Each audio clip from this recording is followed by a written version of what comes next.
So good morning everyone. Again welcoming you all. So we are starting with the first poetry, that is Dust of Snow, which is written by Robert Frost. Okay. So let's begin with the first poetry of our English. Okay. Now before starting we must know about poetic devices. ठीक है कि एक poet है, ठीक है, poet ने कैसे लिखा है इस स्टोरी को, ठीक है, इस पोइट्री को कैसे फ्रेम किया है. तो इस स्टोरी की जो राइमिंग स्कीम बनेगी that is A B. Imagery, Frost uses simple imagery like a crow scattering snow from a hemlock tree. ठीक है, इसके अंदर कुछ इंपॉर्टेंट चीजें पोइट ने डिस्कस की है हम लोगों से. एक तो है क्रो के बारे में, दूसरा है hemlock tree के बारे में, and dust of snow falling. Now before starting the devices, dust of snow, ठीक है, डस्ट का मतलब सबको पता है, ठीक है, बट यहाँ पे ये जो डस्ट है वो किसकी है? डस्ट स्नो की है, ठीक है. स्नो के जो छोटे छोटे से पार्टिकल्स हैं, टाइनी पार्टिकल्स हैं, उनकी यहाँ पे बात करी गई है, इसलिए यहाँ पे रॉबर्ट फ्रॉस्ट ने इसको डस्ट का नाम दिया है, dust of snow. Falling on the poet to depict the positive effect of the nature on the poet. Now alliteration. Alliteration is the occurrence of the same sound.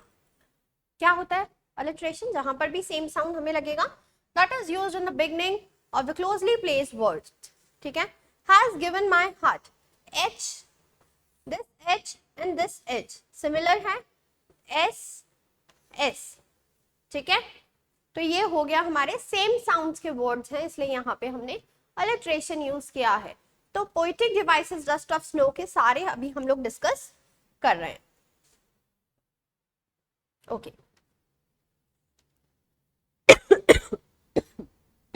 Sorry. Okay, next important symbolism.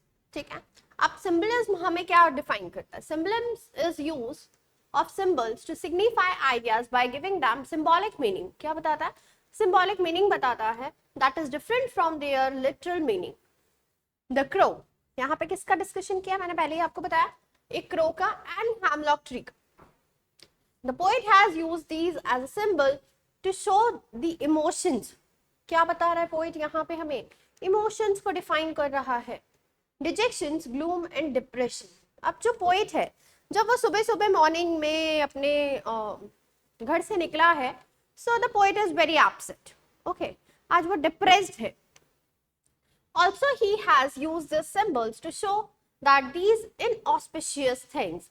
ठीक है, आप देखो हमारे culture में crow को और hemlock tree को दोनों को इनऑस्पिशियस माना जाता है. ठीक है, मतलब अगर ये दिख गए तो कुछ अपशगुन हो जाएगा. ये सब चीजें बहुत मैटर करती हैं. ठीक है, जो मानते हैं वो इन सब चीजों को आज भी बहुत ज्यादा बिलीव करते हैं इन सब चीजों में. N auspicious thing of nature can also change a persons mood and mind. But ये जो इनऑस्पिशियस चीजें हैं, हेमलॉक ट्री हो गया, क्रो हो गया, बट ये किसी ऐसे व्यक्ति का मूड भी चेंज कर सकती हैं जो कि अपने घर से निकला है, बहुत डिप्रेस्ड है, बहुत अच्छा फील नहीं कर रहा है. तो उस टाइम के लिए इसका जो मूड और माइंड है वो दोनों चेंज कर सकते हैं. ऐसा रॉबर्ट फ्रॉस्ट के साथ हुआ है. Okay, assonance. Assonance, the prominence of a vowel sound. Assonance किस लिए यूज किया जाता है? जब भी साउंड रिपीटेड है, जैसे कि यहाँ पे O is repeated in the stanzas 1 and 2. Double O, O, so O sound is prominent. क्यों? क्योंकि बार बार आ रहा है, वोवेल साउंड रिपीटेड है बहुत बार, उसको एसोनेंस कहा जाता है. ठीक है, यही चीज आपकी जितनी भी पोइट्री है, जितनी भी हमारी पोम्स लिखी हुई हैं क्लास 10th की, सबके अंदर एसोनेंस जहां पर भी होगा इट मींस वोवेल साउंड है. Metaphor. This poetic device is used when a covered the poetic device is used when a covered comparison is made between two different things or ideas. जब भी हम दो different चीजें, दो different ideas हो सकते हैं या फिर दो डिफरेंट चीजों की यहाँ पर बात करें. So in this poem, the poet uses the device of metaphor in the third line. कब यूज किया है पोएट ने? थर्ड लाइन के अंदर of the first stanza when he compares the, किसको कंपेयर कर रहे हैं वो, when he compares the mass of snow flakes atop the hemlock tree with dust. Snow flakes को, ठीक है, जितनी भी हमारी स्नो की डस्ट है उसको कंपेयर कर रहे हैं हेमलॉक ट्री के साथ में. So this is our metaphor. Okay, so basically Dust of Snow is already written by Robert Frost. ठीक है, अब जब भी रॉबर्ट फ्रॉस्ट अपने घर से निकलते हैं, ठीक है, बहुत अच्छा मूड होता है, ठीक है, नेचर का मूड बहुत अच्छा है, बट जो पोएट है, जो रॉबर्ट फ्रॉस्ट है, उनका मूड अच्छा नहीं है, ठीक है, डिप्रेस्ड फील कर रहे हैं, मूड पता नहीं क्यों अपसेट है. So this poem presents a simple moment but it has a larger significance. But छोटी सी पोइट्री है बट इसका जो सिग्निफिकेंस है वो बहुत बड़ा है. The poet says that he was in a sorrowful mood. अब पोएट यहाँ पे बोलते हैं रॉबर्ट फ्रॉस्ट का जो मूड है वो बहुत बुरा हो रखा है, बहुत sorrowful फील कर रहे हैं. And was sitting under a hemlock tree. कहाँ पर बैठा है जो पोएट है, हेमलॉक ट्री के नीचे वो बैठे हैं. It was a winter season. कब की बात है, विंटर सीजन की बात है. As you can see in the picture कि snow flakes यहाँ पे आपको दिख रहे हैं. Okay. Winter season and there was snow all around. और सारी तरफ snow गिरी हुई है. A crow was sitting on the same tree. अब जो hemlock tree है उसके ऊपर एक crow बैठा हुआ है. The crow was shaking down the dust of the snow on the poet. अब जब नीचे पोएट बैठा है तो क्रो ऊपर बैठ के क्या कर रहा है, पेड़ जो है, जो हेमलॉक ट्री है, उसको हिला रहा है. तो जैसे ही वो क्रो हिलाने लगता है, शुक करता है उसको, तो अचानक से स्मॉल पार्टिकल्स ऑफ स्नो, जो स्नो के छोटे छोटे पार्टिकल्स से, वो आ जाते हैं रॉबर्ट फ्रॉस्ट के ऊपर. और उसी वजह से हेमलॉक ट्री की वजह से और क्रो की वजह से जो पोएट था, पोएट का मूड बहुत अच्छा हो जाता है. When a small particle of snow fell on the poet, he was awakened from his thoughts and then noticed the simple activity going around him. और वो क्या करते हैं, अपनी तरफ आसपास में जो एक्टिविटी हो रही होती है, एक्टिविटी कौन सी हो रही है, जब क्रो पेड़ को शेक कर रहा है और पूरा का पूरा डस्ट ऑफ स्नो पोएट के ऊपर आ रहा है, तो ये एक्टिविटी पोएट बहुत अच्छे से ऑब्जर्व करते हैं. This changed the poet mood, और यही पोएट का मूड चेंज कर देता है. He suddenly realized that he had wasted his time being in sorrow. अब पोएट को क्या लगता है, यार मैंने इतना टाइम वेस्ट कर दिया दुखी होकर, क्या ही रीजन निकला. And now he should utilize the remaining day. अब फॉर एग्जाम्पल अगर पोएट के 2 आवर्स खराब हो गए, तो पोएट क्या सोच रहा है, अब जो मेरा रिमेनिंग डे है, अभी तो पूरा दिन बचा है, 2 घंटे ही तो खराब हुए हैं कि मेरा मूड अपसेट हो चुका है, तो इट्स बेटर कि मैं अब अपना जो डे है, जो रिमेनिंग डे है, मैं उसको अच्छे से एंजॉय कर सकूं. Utilise his remaining day to do some useful task. और जो मेरे यूजफुल टास्क हैं मैं उन्हें टाइमली कंप्लीट कर पाऊं. So this changes his mood and fills him with positive energy. और इसी वजह से रॉबर्ट फ्रॉस्ट बहुत पॉजिटिव एनर्जी के साथ में वहां से उठते हैं, बहुत अच्छा उन्हें फील होता है, yes, कि अब जो मेरा मूड है that is completely changed now. His depression and sadness are washed away. जो उनका डिप्रेशन था, सैडनेस थी, वो बिल्कुल से गायब हो चुकी है, वॉश हो चुकी है पूरी.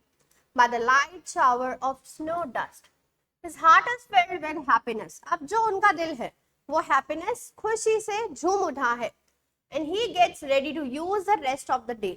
अब वो रेडी हो चुके हैं कि अभी जो मेरा बचा हुआ दिन है मैं उससे अच्छे से enjoy करूंगा, day in a good manner and with positive vibes. और जो आज की मेरी पॉजिटिव वाइब्स है, मैं उसके साथ में अपने डे को गुड मैनर्स के साथ में, मतलब जैसा मैं हूँ मैं वैसा ही हूँ, तो इट्स बेटर कि मैं अब अपना दिन वेस्ट ना करूं और इस डे का अच्छे से पॉजिटिव वाइब के साथ में मैं शुरुआत करूं. Okay, so for this we have completed the summary of dust of snow. Dust of snow में 2 ही चीजें इंपॉर्टेंट है, एक तो क्रो की और एक हेमलॉक ट्री की. ठीक है, जिसमें हेमलॉक ट्री और क्रो को दोनों को ही इनऑस्पिशियस कहा गया है. बट क्या होता है कि कभी कभी हो सकता है इनऑस्पिशियस चीज, जैसे कि कैट हो गई. ठीक है, कई लोगों को ऐसा फील होता है कि बिल्ली रास्ता काट गई तो वो वहीं पे रुक जाते हैं, बट कुछ लोगों के लिए बिल्ली अगर रास्ता काट भी जाती है तो अगर वो जो काम करने जा रहे हैं तो वो काम हो जाता है, ठीक है। ये सब हमारी बिलीफ्स के ऊपर है कि हम कितना बिलीफ रखते हैं इन सब चीजों में, ठीक है। तो ऐसे ही रॉबर्ट फ्रॉस्ट का जो बिलीफ था वो थोड़ा सा बदल चुका है ये सब चीजें होने के बाद, कि ये जो दो ऑस्पिशियस चीजें थी अब ये अगर नहीं होंगी तो मेरा जो दिन है वो कैसा रहेगा, ठीक है। तो इसीलिए उनको एक अच्छी सी पॉजिटिव वाइब आती है कि अब जो मेरा रिमेनिंग डे है, अभी तक जो मैंने सैडनेस सॉरो में निकाल दिया है अपना दिन, उससे बेटर है कि मैं वापस से अब अपने दिन के लिए पॉजिटिव वाइब के साथ में एक शुरुआत करता हूँ। और जो मेरा पूरा दिन बेकार होता सोच सोच के, उससे बेटर है कि मैं मेरा जो इंपॉर्टेंट टास्क है वो कंप्लीट कर लूँ। Okay, so let's begin with MCQs. MCQs of dust of snow. What effect does the dust of snow have on the speaker? Speaker के ऊपर हमें डस्ट ऑफ स्नो का इफेक्ट पूछा गया है। ओके, मेक्स हिम कोल्डर, क्या वो उसको कोल्डर बना रहा है? चेंजेस हिज मूड, क्या उनका मूड चेंज हो रहा है? कॉजेज इरिटेशन, क्या इरिटेशन हो रही है पोइट को? मेक्स हिम लाफ, क्या पोइट हंस रहा है? So the correct answer is changes his mood. अब जो पोइट का मूड था वो कंप्लीटली चेंज हो गया है।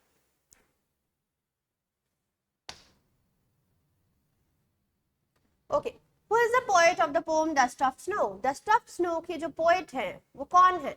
रॉबिन क्लीन, ठीक है? नो। रॉबर्ट फ्रॉस्ट, यस, अभी हमने पढ़ा the dust of snow is already written by Robert Frost और यही इसके पोएट है। Okay, the poet was in, अब जो पोएट है वो किस में थे? ड्रीम में थे, ऑर्चार्ड में थे, डिप्रेसिव स्टेट में थे या हरी में थे? बहुत जल्दीबाजी में थे क्या पोएट? डिप्रेस्ड थे, बहुत ज्यादा डिप्रेसिव स्टेट में थे, ठीक है। पोएट का जो मूड था ना तो वो कुछ सोच, ठीक है, ऐसा तो नहीं था कि पोएट बैठ के सपना देख रहे हैं, सपना भी नहीं देख रहे थे, ठीक है ना, वो किसी जल्दीबाजी में थे, ठीक है। पोएट का मूड क्या था? डिप्रेसिव था, डिप्रेसिव स्टेट में थे वो। Okay, question number 4, the poet sage of a day I had rude. What is the meaning of rude? rude का मीनिंग हमें बताना है, ठीक है। ruled, conquered, ruined, held in regret, ठीक है। ruined का मतलब, अब यहाँ पे क्या बोला है? द पोएट सेज, पोएट ने बोला of a day I had rude, जो पूरा दिन मैं निकाल चुका हूँ, मतलब मैंने जो पूरा दिन रिग्रेशन में निकाला है, रिग्रेट किया है, तो held in regret is the correct answer. Question number 5, what uplifted his mood? क्या था जो पोइट का मूड अपलिफ्ट कर पा रहा था? पोइट का मूड कैसे अपलिफ्ट हुआ था? Option number 1, falling of snow on his shoulder, जब पोइट के स्नो पार्टिकल्स शोल्डर्स पे गिरे थे तब वो अपलिफ्ट हुए थे। The crow, hemlock tree, all of the above, क्या वो क्रो को देखकर अपलिफ्ट हुए थे? नो।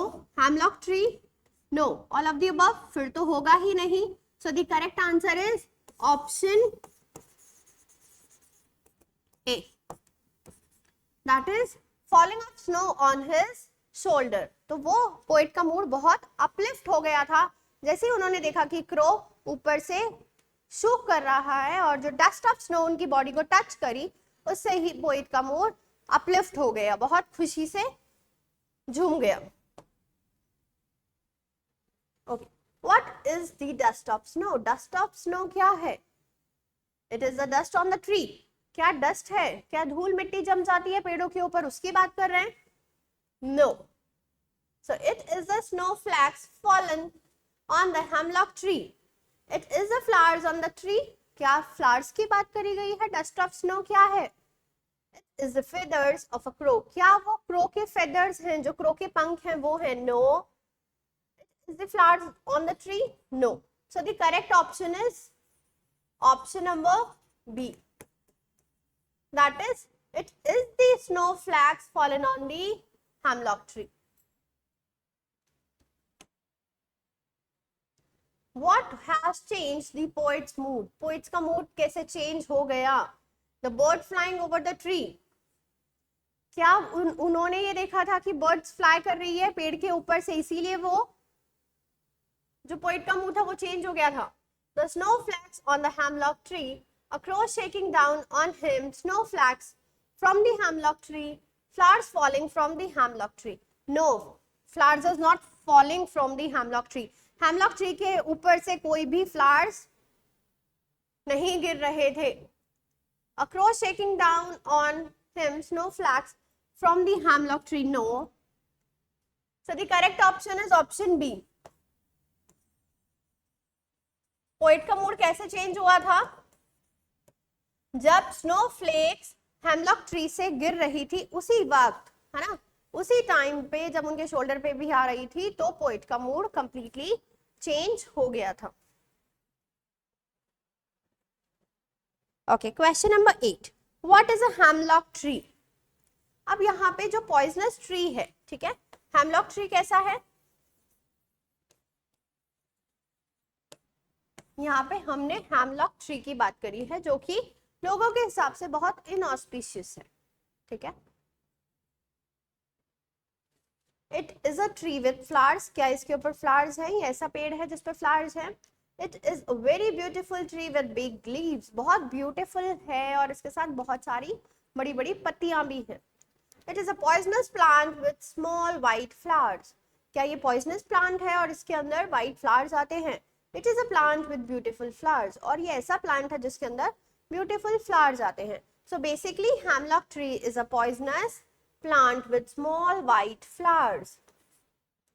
हेमलॉक ट्री क्या है? इसको पॉइजनस बोला गया है, जहरीला पौधा है. तो जहरीला पौधा है इसीलिए लोगों ने इसको इनऑस्पिशियस बोला गया है. ठीक है, so the correct option is option number C. It is a poisonous plant with a small white flowers. Okay, extract based questions. Okay, so in class 10th also, ठीक है, जब भी हम 10th की बात करते हैं तो extract based questions, reference to context questions, ये आप लोगों के पेपर में स्टूडेंट्स जरूर आते हैं. पोइट्री के भी आते हैं, ड्रामा के भी आ सकते हैं, प्रोज के भी आ सकते हैं. ठीक है, चलो, read the following extract carefully and answer the question that follows. read the extract. extract को पढ़ेंगे और उसी के बेसिस पे हमसे कुछ क्वेश्चंस पूछे गए, उसका आंसर हमें करना है. Okay, the way a crow swooped down on me. ठीक है, now see, crow OW and OW, यहाँ पे ये राइम बन रहा है. me and tree, यहाँ पे ये राइम कर रहा है. ओके, तो इसकी राइमिंग स्कीम भी अगर पूछी जाएगी तो वो भी हम बता देंगे. ठीक है, the way a crow swooped down on me in the dust of snow from a hemlock tree. What did the crow do to the hemlock tree? crow ने hemlock tree के साथ क्या किया? crow ने क्या किया था? the crow shook the hemlock tree. crow ने उसको हिलाना स्टार्ट कर दिया था, शूकिंग स्टार्ट कर दी थी. What was there on the tree at that time? और उस टाइम पे ट्री के पास में क्या था? क्या था उसके पास? There was snow in the tree at that time. Snow थी, बर्फ थी. बर्फ के छोटे छोटे से जो पार्टिकल्स थे वो ट्री के ऊपर थे, हेमलॉक ट्री के ऊपर थे. और इसीलिए ही जैसे ही क्रो ने उसको शूक किया, सारे पार्टिकल्स पोइट के शोल्डर पे आ गए. Where do you think was the poet's den? और आपके अकॉर्डिंग पोइट कहाँ था? Poet was under the hemlock tree. Then the poet was under a hemlock tree. Poet कहाँ था? hemlock tree के नीचे. Name the poem and the poet. अब यही पढ़कर हमें poet का नाम और poem का नाम पूछा गया है. तो poem name is Dust of Snow and the poet is Robert Frost.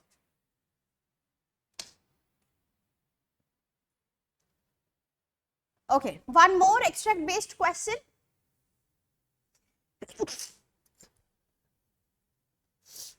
Okay, one more extract based question. Has given my heart a change of mood and saved some part of a day of a day I had rued. Here is ART, ART, PART, HEART. Rhyme कर रहे हैं यहाँ पे OD and D. ठीक है, last word is DD. तो ये rhyme कर रहे हैं.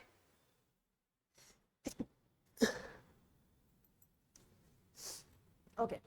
What had given the poet a change of mood? The falling of dust of snow on the poet had changed his mood.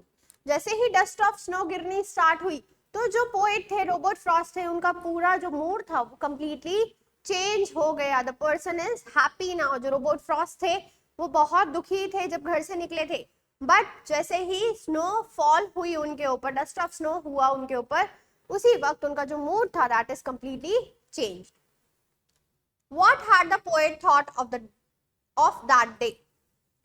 He had felt sad about that day, but the fall of snow dust changed his mood.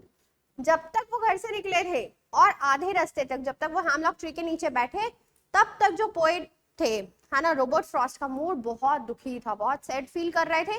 But जैसे कि ये सारी चीजें उनके साथ होती है, उसी वक्त से उनका मूड चेंज हो गया. What is the rhyme scheme of the stanza? stanza की rhyming scheme बना लेते हैं. So A B A B, ठीक है. A क्यों लिखा है? क्योंकि ART and ART same, D and D B B. So इस stanza की rhyming बनी A B A B. Okay.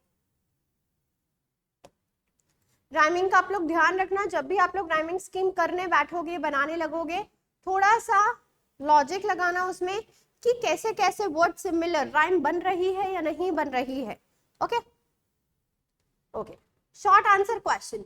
How did the poet feel before the change of mood? Why did he feel so? The poet was in a very depressive and hopeless mood. Poet का जो mood था वो बहुत ज्यादा depressive mood था, hopeless feel कर रहे थे poet. The day offered no relief, comfort और हैप्पीनेस फॉर द पोएट. आज पोएट बिल्कुल भी खुश नहीं थे, कुछ भी हैप्पीनेस उनकी लाइफ में नहीं चल रही थी. हो सकता है कुछ प्रॉब्लम हुई हो. He felt that the whole day had been wasted for nothing. अब उन्हें लग रहा है कि यार मेरा पूरा जो दिन है वो वेस्ट हो जाता. Perhaps his dull and depressive mood led him to such a conclusion. कभी भी देखो हमारे साथ भी अगर ऐसा कुछ होगा तो हमें अपना मूड वहीं पर नॉर्मल कर लेना है. अपना मूड पूरा दिन आप अगर उसी चीज को सोचते रहोगे so we are just wasting our time. इसीलिए यहाँ पे रॉबर्ट फ्रॉस्ट की ये जो स्टोरी है, जो छोटी सी पोइट्री है, इसमें भी हमें इसका मॉरल ऑफ द स्टोरी, है ना, या फिर आप ये कह लो कि मोरल ऑफ द पोइट्री यही है कि आपके साथ जो चीज हो गई है just leave it over there only. उसको वहीं पर छोड़ दीजिए एंड जस्ट मूव ऑन. आगे बढ़िए. यूं नहीं कि हम डिप्रेस हो रहे हैं, हमें बहुत ज्यादा बुरा लग रहा है, हम सैड फील कर रहे हैं, हम डिप्रेसिव हो रहे हैं, ऐसा नहीं. एक टेस्ट अच्छा नहीं गया है तो वहीं पर नहीं रुकना है ना, आगे मूव करना है. तो और अच्छे से प्रिपरेशन करो उस चीज के लिए. Okay. Question number 2. What happened when the dust of snow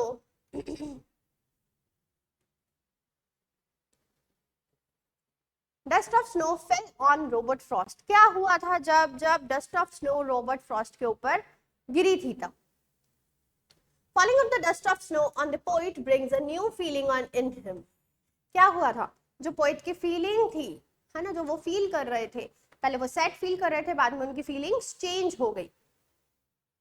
The previous sense of gloom and depression disappears. अब जो डिप्रेशन वाला उनका जो मूड था अब वो गायब हो चुका है. ठीक है, बिल्कुल डिसअपियर हो चुका है. He became cheerful. अब वो cheerful हो चुके हैं.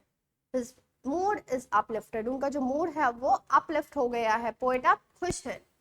He now feels that at least a part of the day has been gratefully spent. अब जो उनका रिमेनिंग पार्ट है वो अच्छे से, जो हमारा बचा हुआ दिन है, मेरा जो बचा हुआ टाइम है वो अच्छे से निकलेगा. ठीक है, क्यों? क्योंकि अब मेरा मूड अच्छा हो चुका है. After this incident, his total outlook undergoes a change. और इसी पूरे इंसिडेंट के बाद में उनका जो पूरा दिन था, जो चेंज हुआ उनके साथ, वो बहुत अच्छा इंसिडेंट था. Okay. What is a hemlock tree? अब hemlock tree क्या है? Most important question. A hemlock tree is associated with poisonous qualities. Hemlock tree के साथ क्या है? बहुत सारी poisonous qualities यहाँ पे बोली गई है. Socrates, the great Greek philosopher, was given a cup of hemlock before his death.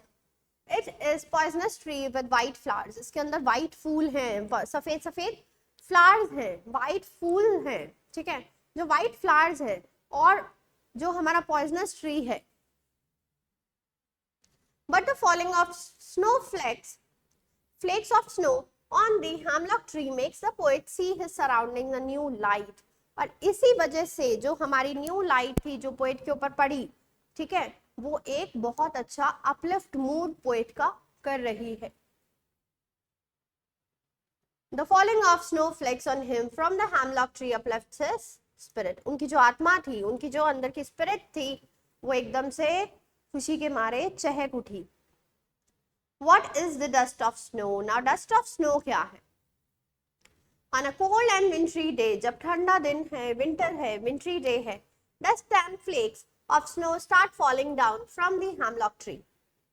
ठीक है, अब dust of snow, अब snow हो रही है sky से, ठीक है, sky से जब हो रही है तो वो आकर पूरी की पूरी जो शहर है, पूरा का पूरा जो सिटी है, वहां पर आ चुकी है.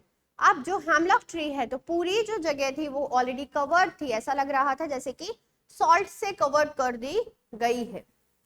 तो छोटे छोटे से फ्लेक्स के पार्टिकल्स थे. These flakes are soft particles settled down on various objects like cars, houses, ठीक है, तो ऐसी जगहों पर ये छोटे छोटे से पार्टिकल्स जाकर सेटल डाउन हो गए थे. Trees and vegetation are covered with a white sheet of snow. और ऐसा लग रहा था कि जितने भी ट्रीज हैं वो उनके ऊपर किसी ने सफेद शीट बिछा दी गई है, कोई चादर सी बिछा दी गई है. The dust of snow falling from a hemlock tree on the poets help him to look at this surrounding in the new light. He feels uplifted now. और इसी वजह से जो हमारे पोएट थे उनको uplifted फील हो रहा था. Okay. Again short answer question. Why did the poet think of the day before the fall of dust, snow on him?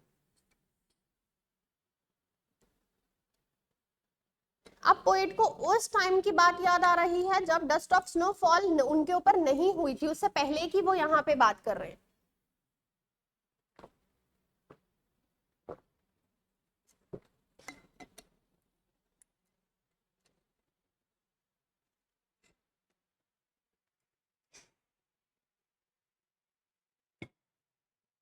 Okay. The poet was in low spirits. जो उनकी अंदर का मन था, जो उनके अंदर की इच्छा थी, वो बहुत लो फील कर रही थी. A feeling of gloom and depression overpowered him. क्या था? पोएट है, बहुत उदास फील कर रहे थे, बहुत डिप्रेस्ड फील कर रहे थे, है ना. कब तक? हेमलॉक ट्री से पहले तक. He felt that the whole day had gone waste. और उनको ऐसा लग रहा था आज तो मेरा जो पूरा दिन है वो पूरा का पूरा बर्बाद हो जाएगा. But the fall of dust of snow on him brought a new change in him. अब जो dust of snow उनके ऊपर गिरी, ठीक है, ये हेमलॉक ट्री है, ठीक है, ऐसा यूं मान लो ये हेमलॉक ट्री है, यहाँ पे क्रो बैठा है, यहाँ पे रोबोट फ्रॉस्ट है, ठीक है, ये यहीं पर आराम से बैठकर कुछ सोच रहे हैं, ठीक है. So he is something thinking something. New change in him. He felt uplifted. He started looking at his surroundings. अब रोबोट फ्रॉस्ट क्या कर रहे हैं? इनकी जो पूरी सराउंडिंग्स है, ठीक है, जहां पर भी ट्रीज हैं, जो भी चीजें हैं, अपनी सराउंडिंग को देख रहे हैं इन अ डिफरेंट लाइट. कैसे? क्यों? क्योंकि अब जो इनका मूड है, पहले तो मूड बहुत ज्यादा खराब, अब मूड अच्छा हो चुका है. He felt that at least a part of the day was spent well. अब ये यहाँ पे बैठ के सोच रहे हैं कि ठीक है, अभी तक जो मेरा दिन था वो बर्बाद हो चुका है, उससे बेटर है कि मुझे यहाँ से उठकर अपना दिन जो बचा हुआ रिमेनिंग डे है वो अच्छे से एंजॉय कर लेना चाहिए. A new sense of achievement replaced the sense of loss. Okay. Long answer type question. Question number 1. What do the hemlock tree and crow represent? Hemlock tree और crow क्या represent कर रहे हैं? The poet was going somewhere on a snowy morning. ठीक है, जब snow हो रही है तो poet is going somewhere. poet कहीं जा रहे थे. He was upset. He was very upset. All the trees are covered with snow dust. सारे के सारे पेड़ जो थे वो स्नो से कवर्ड थे। A crow sitting on a hemlock tree. अब जब एक कौवा एक hemlock tree पे बैठा है, shook the tree in a such a way that some dust of snow fell on the poet's shoulder. ठीक है, पोइट के शोल्डर पे, जैसे ही वो पोइट नीचे बैठता है हेमलॉक ट्री के, सारी डस्ट ऑफ स्नो, ठीक है, वो जैसे ही उस पेड़ को हिलाना स्टार्ट करता है, डस्ट ऑफ स्नो पोइट के शोल्डर पे आ जाती है। So this changed his mood and he became happy and relaxed. और इसी वजह से जो पोइट थे वो हैप्पी हो गए, बहुत ज्यादा खुश हो गए, और वो अपने माइंड से भी रिलैक्स हो गए, डिप्रेशन नहीं हो रहा था उन्हें। ठीक है, क्यों? क्योंकि स्नो फ्लैक्स जो होती है ना, स्नो फ्लेक्स के जो छोटे छोटे से पार्टिकल्स होते हैं, जब भी वो हमारी बॉडी पे टच करते हैं तो एक ठंडा सा फील होता है। ठीक है, ठीक है, एक ठंडक सी हमें फील होती है क्योंकि आइस होती है। ठीक है, तो उसी वजह से जो पोएट थे उनका मूड अपलिफ्ट हो चुका था। Okay, what do the hemlock tree and crow represent? What does the hemlock? Okay. Okay, students. So for this, we have completed this dust of snow completely. Okay. We have discussed MCQ also, short answers questions also, extract based also. ठीक है, एक बार और go through कर लीजिएगा आप इस story को पूरी, है ना? So let's end the class. Bye bye. Thank you.